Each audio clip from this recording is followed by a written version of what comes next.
देवी और सज्जनों, नमस्कार। मैं हूं आपका एस्ट्रोलॉजर पंडित S.K. शर्मा। अपने YouTube चैनल ज्योतिष डिवाइन एस्ट्रोलॉजी में आपका हार्दिक स्वागत करता हूं।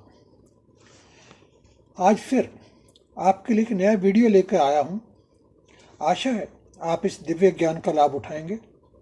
आगे बढ़ने से पहले हमेशा की तरह आपसे अनुरोध है, कृपया लाइक का बटन दबाएं, पोस्ट को अधिक से अधिक शेयर करें, कमेंट बॉक्स में अपने कमेंट डालना ना भूलें। अपना सजेशन भी आप दे सकते हैं। अब हम अपने मुख्य टॉपिक पर आते हैं। मित्रों, आज का टॉपिक है जन्म कुंडली के 12 भाव और उनकी जानकारी।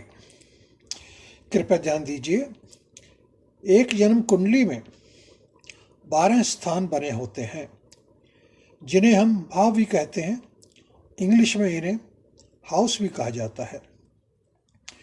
कुंडली के इन 12 भावों का क्या प्रयोजन है, इनसे जीवन के किन पहलुओं का पता लगता है, इस विषय पर आज हम विस्तृत जानकारी देने जा रहे हैं। आप ध्यान से इसे सुनिए, आपको ये नया ज्ञान अच्छा लगेगा। सबसे पहले हम बात करते हैं प्रथम स्थान की, जिसे हम लगन भी कहते हैं। यह स्थान आपकी जन्म कुंडली में सबसे अधिक महत्वपूर्ण माना जाता है। इसे तनु भाव से भी जाना जाता है। इस भाव से जातक की प्रकृति, स्वभाव, हेल्थ, चेहरा, उसका कंप्लेक्शन, जीवन का आरंभ, जीवन में आने वाले संघर्ष, जातक में कितनी शक्ति होगी, उसमें समृद्धि कितनी होगी, इस तरह के ज्ञान के बारे में हमें पता लगता है। अब हम बात करते हैं दूसरे भाव की। इसे धन और कुटुंब भाव भी कहा जाता है। इस भाव से हमें धन आगमन यानी कि जातक की इनकम के बारे में पता लगता है। प्रॉफिट एंड लॉस के बारे में भी इसी भाव से पता लगाया जाता है। इसके साथ साथ ही जातक की वाणी, right eye, vision, jewellery, imagination, नाखून और नाक के बारे में भी इसी स्थान से हम पता लगाते हैं। एक और महत्वपूर्ण बात, प्राइमरी एजुकेशन तक का पता भी यहीं से लगता है। अब हम बात करते हैं तीसरे स्थान की, जिसे सहज और पराक्रम स्थान भी कहा जाता है। दोस्तों, इस स्थान से हमें जातक की मानसिक स्थिति, ये इसकी याददाश्त, साहस, छोटे भाई बहन, उसके अड़ोस पड़ोस, शॉर्ट जर्नीज और जातक के हाथ और गले के बारे में पता लगाते हैं। जातक के नर्वस सिस्टम का भी इसी भाव से पता लगता है। अब आइए हम चौथे भाव की बात करते हैं। यह भाव भी कुंडली में एक इम्पॉर्टेंट भाव माना जाता है। इस स्थान को सुख स्थान भी कहा जाता है।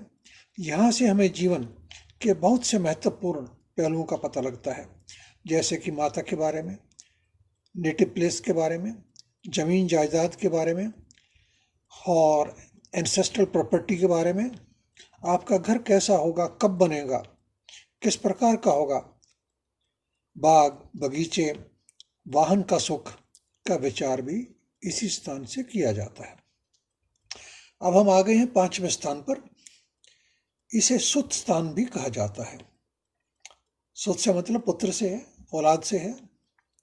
इस स्थान से भी हमें बहुत सी जानकारी मिलती है, जैसा कि हम औलाद का सुख, हायर एजुकेशन, एंटरटेनमेंट के साधन, जुआ, सट्टा, लॉटरी, शेयर मार्केट, जातक का इंटेलिजेंस लेवल, तंत्र मंत्र की विद्या का ज्ञान, आध्यात्मिक ज्ञान भी इसी स्थान से देखा जाता है। अब हम बात करते हैं छठे स्थान की, जिसे रिपु स्थान भी कहा जाता है। दोस्तों, इस स्थान से हमें रोग, बीमारी, कर्जा, शत्रु आदि के बारे में पता लगता है। इसके साथ साथ हमें मामा मामी, नाना नानी, किराएदार, कोर्ट कचहरी, मुकदमे में हार जीत आदि का ज्ञान भी इसी स्थान से प्राप्त होता है। अब हम बात करते हैं 7th हाउस की। दोस्तों, यह भी आपकी कुंडली का एक मुख्य भाव माना जाता है। इस स्थान से आपका जीवन में किस प्रकार का भविष्य होगा, जीवन साथी किस तरह का होगा, पति पत्नी के बारे में मुख्य जानकारी इसी स्थान से मिलती है। इसके अलावा बिजनेस में पार्टनरशिप आपकी कैसे रहेगी, आपका विदेश में प्रभाव कैसा रहेगा, आदि आदि इसी स्थान से पता लगाया जाता है। इन चीज़ों के साथ साथ ही इस स्थान को मार्ग स्थान भी माना जाता है। आपके जीवन का अंत समय के बारे में भी यहीं से कुछ जानकारी हम निकालते हैं। अब हम आते हैं 8वें स्थान पर, जिसे आयु मृत्यु स्थान भी कहा जाता है।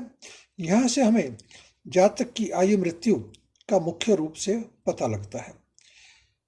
जातक की पेंशन, ग्रेच्युटी, जीवन में आने वाले अचानक एक्सीडेंट, आत्महत्या की वृत्ति, चोरी, डकैती, दुर्भाग्य, निराशा आदि आदि इसी स्थान से पता लगाते हैं। ज़्यादातर इस स्थान से हमें जीवन की नेगेटिव बातों का पता लगता है। अब हम आगे चलते हैं और बात करते हैं 9वें स्थान की, 9th हाउस की। यह स्थान भी कुंडली का एक बहुत ही महत्वपूर्ण स्थान है। इसे धर्म और भाग्य स्थान के नाम से भी जाना जाता है। यहाँ से हम अपने भाग्य, अपने पिता, फॉरेन ट्रेवल्स, स्पेशल एजुकेशन, जिसे हाईली स्किल्ड एजुकेशन कहा जाता है, PhD लेवल की एजुकेशन का ज्ञान भी यहीं से मिलता है। इसके साथ साथ इंसान में धार्मिक वृत्ति कैसी होगी, धर्म का मानने वाला होगा, नहीं होगा, सात्विक होगा, तामसिक होगा, किस प्रकार का होगा, इन बातों का भी इसी स्थान से पता लगता है। इसके बाद हम आते हैं दोस्तों 10वें स्थान पर, 10th हाउस पर। यह भी एक बहुत महत्वपूर्ण स्थान है। इसे कर्म स्थान भी कहा जाता है। यहाँ से हमें जातक के कर्म के बारे में, जैसा कि नौकरी, व्यापार, उसकी प्रतिष्ठा, जीवन की रिस्पॉन्सिबिलिटी कितनी रहेंगी, आदि आदि के बारे में पता लगता है। अब 10वें के बाद हम आते हैं 11वें भाव में। इसे काम और लाभ का स्थान भी माना जाता है। यहाँ से हमें अपने सोशल सर्कल, फ्रेंड्स, धन का आगमन, रोगों से ठीक होने के बारे में, भाग्य का अचानक उदय होना, लॉटरी आदि का पता लगना आदि होता है। मित्रों, अब हम पहुँच गए हैं अंतिम पड़ाव पर, यानी कि 12th हाउस पर, जिसे व्यय और मोक्ष के नाम से भी जाना जाता है। इस स्थान से हमें जीवन में आने वाली अड़चनें, परिवार से अलग होना, शैया सुख, विदेश में जाना और बसना, इसके साथ साथ ही कुछ नेगेटिव बातें जैसे जेल में जाना आदि भी यहाँ से पता लगता है। एक सबसे महत्वपूर्ण बात और है, जिसे हम मानते हैं कि इंसान को इस जीवन में मोक्ष की प्राप्ति होगी या नहीं होगी, वो भी इसी स्थान से पता लगाया जाता है। तो दोस्तों, ये था कुंडली के 12 स्थानों का, हाउसेज का विवेचन। इसके साथ ही हम इस पोस्ट को यहाँ बंद करना चाहते हैं। आशा करता हूँ कि आपको यह पोस्ट पसंद आएगी। कृपया लाइक का बटन अवश्य दबाएं, वीडियो को शेयर करें, कमेंट बॉक्स में अपने कमेंट अवश्य डालें। आपसे हमारी ईमेल आईडी पे संपर्क करने की प्रार्थना भी है। आप अपने किसी भी कार्य के लिए हमसे संपर्क कर सकते हैं, अपनी कुंडली का विवेचन करवा सकते हैं, कोई भी प्रश्न पूछ सकते हैं, जीवन की किसी भी समस्या का निवारण कर सकते हैं। आप फेसबुक, ट्विटर, इंस्टाग्राम पर भी हमें फॉलो कर सकते हैं। हमारी अगली पोस्ट का इंतज़ार करें। मित्रों, तब तक आप व्यस्त रहें, प्रसन्न रहें और मस्त रहें। यही हमारी प्रभु से आपके लिए कामना है। धन्यवाद।